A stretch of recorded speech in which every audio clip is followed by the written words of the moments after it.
the way with breaking news. Today, the Hamilton County coroner addressed the media about a police-involved shooting that left 18-year-old Ryan Hinton dead earlier this month. WLWT News 5's Brian Hamrick joins us live with what officials revealed today from that autopsy. Brian.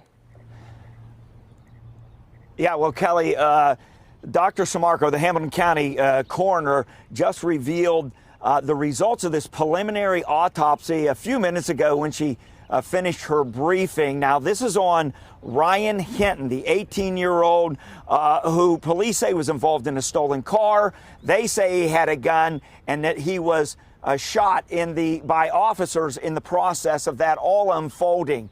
Now, here's what we know. All that happened. Here's what Dr. Sammarco said about where those bullets hit. So Mr. Hinton had 3 gunshot wounds to his body. And this is in no particular order, but there was one in the left forearm, and there was an entrance wound and an exit wound, and it was soft tissue injury only. Did not contact any bone, and just skin wounds, entrance and exit. There was a second gunshot wound in the left lateral chest, so underneath the axilla, meaning the armpit.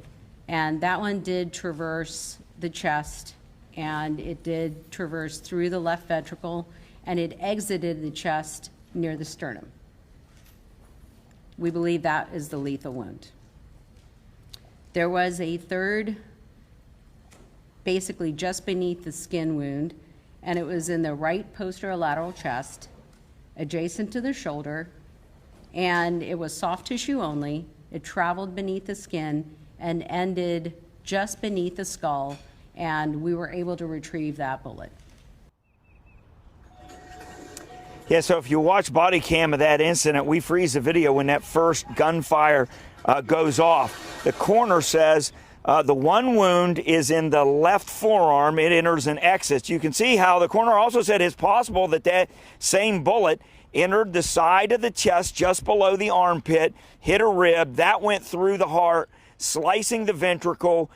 Now, that could have been a separate bullet as well. Either way, that was the fatal shot. The third wound is what the coroner describes as a grazing wound. Now, it hit the back of the shoulder, traveled under the skin, soft tissue only. It stopped at the base of the skull. That was not a fatal wound. So the fatal wound came from the side, hit about here, went through the chest, ricocheted off that rib, hit the heart in the process there somewhere, comes out the front. That other wound went into the back shoulder blade, but it just went under the skin and traveled up through the skin that way. Now, we asked the coroner, is it possible that Hinton, to get that kind of a trajectory of a bullet, is it possible he was falling to the ground when that bullet went through? But she would not elaborate on what position she thought the body was in for any of these shots. So that will take some more investigation, and we're likely to see some explanation of that further down the road, either by the police or some other expert who will look into those sort of things. Meanwhile, the family of Ryan Hinton has released a statement saying they have an independent autopsy that is also going to be done. Reporting live, Brian Hamrick, WLWT News 5. Brian, thank you so much.